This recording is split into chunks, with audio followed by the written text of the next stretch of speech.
Today we're doing tests. I love tests. We're gonna do some funny tests that we think would be funny. Navy's here for moral support. What do you guys think of our couch? We got a new couch. Look at that.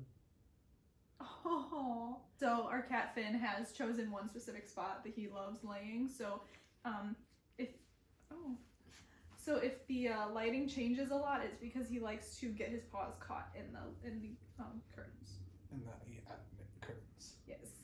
I am on queendom.com. There's a lot of different categories. Cheap test, so we can see how cheap we are. Okay, let's get started. Have you been reprimanded on more than one occasion for not leaving a big enough tip? No, I have never. Who actually gets reprimanded for that? Maybe like the person they're out with.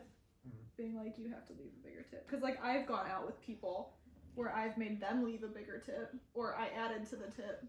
Yeah, I added to the tip. I have never been reprimanded. Number 2. Do you use coupons when shopping even though you can afford to pay full price? Obviously. Who doesn't want to get money off if they can? Yeah. You would too. I don't ever use coupons. I always use coupons, like at Michael's and stuff. If you have a coupon, I'm gonna use it. Okay. Okay. I do not use coupons. Coupons? Oh my god! Woo! Heart attack! We may not be cheap, Navy, but we don't want to buy a new computer. For a new computer. Wow. Her nails just almost went through the screen. She literally just like... Have you ever bought an article of clothing and worn it with the tags on knowing you were going to return it the next day? No, I never have. You just had the tags on to a dress that you were wearing the other day, and I was like, why do you got the tags on? Yeah, because I haven't taken them off yet, but I'm not planning on returning them. Oh, why did you leave them on then? I didn't feel like getting scissors. Oh my god. Because it was like the string one. It wasn't just the plastic one that you can snap. I've never worn clothing with tags on it. As a birthday gift, you offer to take your new love interest away for the weekend. She suggests... Whoa. Why do you got a new love interest? As a birthday gift, you offer to take your new love interest away for the weekend. He or she suggests a hotel that is way out of your price range. What do you do? Do I suck it up and foot the bill, suggest splitting the cost of the hotel 50-50, or tell my significant other that this particular hotel was his or her idea and he or her should pay? She should pay. I think I would probably suggest splitting it. Because, like, sometimes you can't just suck it up and foot the bill. Like, if it's too expensive, maybe you can't, you know? I'm going to suck it up and foot the bill. 5, you're out with friends for dinner. When the waiter/waitress brings the bill to the table, what do? Wait to see if someone offers to pick up the tab, pay my share, or go to the bathroom and hope by the time I get back the bill will be paid for.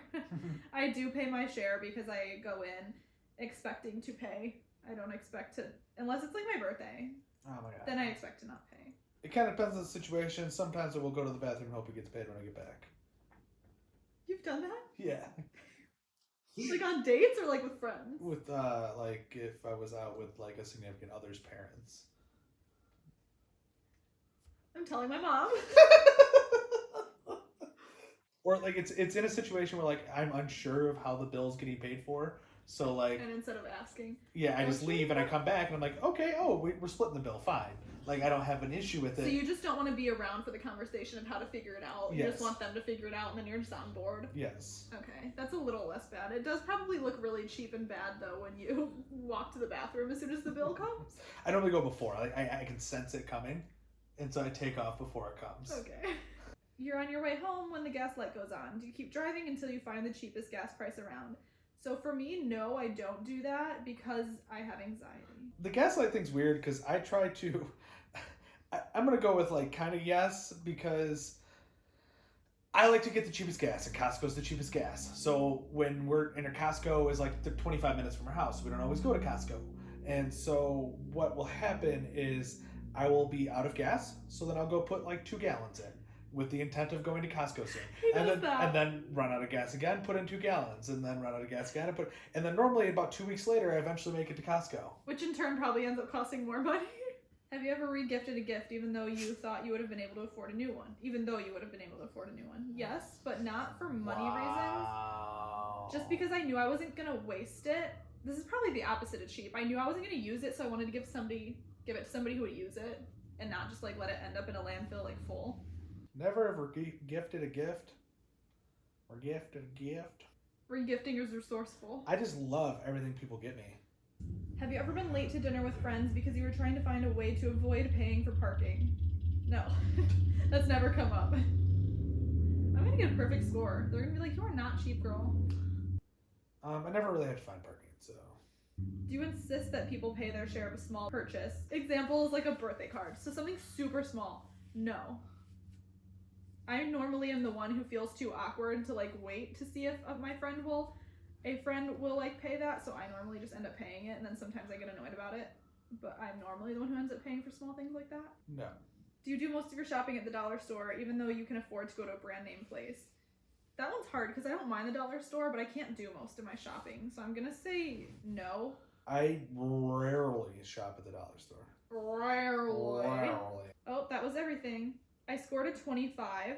It says, you're definitely not a penny pincher. In fact, you seem to be fairly generous when it comes to money and won't hesitate to chip in or splurge whenever you've got the means. You don't go out of your way to hunt down the best bargains and pretty much ignore the price tag on stuff you buy. Can't say that's This too all sounds super pretty accurate. accurate. Sounds exactly accurate. You know it's not true because we just got that crystal. I looked at the price tag and sent it back, and you were like, "No, get it." Yeah. No, get it. And you're like, okay, I guess. Yeah. You didn't put up much of a fight. No, because I wanted it. And how about the $150 jacket you just bought today? That was a present. Oh. That was a present for my mom for like putting in so much money for our wedding. So, continuing on. You either make enough money to spend extravagantly whenever you desire, or you've made the decision not to let money control your life. You just want to have a good time. I don't know how accurate this is. She lets money control her life. I have. And then goes and spends it anyways. I have financial anxiety.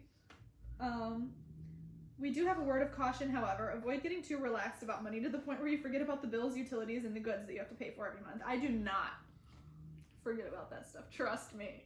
I got a 20. Mine is the exact same as Becca's. Really? Yeah. Okay, so there's clearly a range of scores for each response. So you can pick the next one. We'll do the sexual appropriateness test. You received an email from your boss that reads, "You looked very tasty the other day. Does it make you feel uncomfortable?" I don't know. Are they attractive? That's very situational. Yeah, generally no. Considering I've never been attracted to one of my employers, yes, it makes me feel uncomfortable. Would you sleep with someone in exchange for a brand new dream house or car that you would never be able to have otherwise? If I'm single, yeah. Oh, thanks. You're welcome. If it's big, like a dream house or car, yeah. Same answer if I was single. Depending on the person, but most likely. As long as that person wasn't going to turn into like some weird stalker or something, then I'd keep my distance. Would you give an extremely attractive employee a promotion if he or she offered to sleep with you? No, because they're just going to make my job harder. How? Because if they're not good at their job, then you gotta fire them. Well, no, I have to probably do more work. That's fair. No, because I agree with you on that one too. If he isn't pulling their weight, then that's more for me. You're dancing at the club. Suddenly, your dance partner,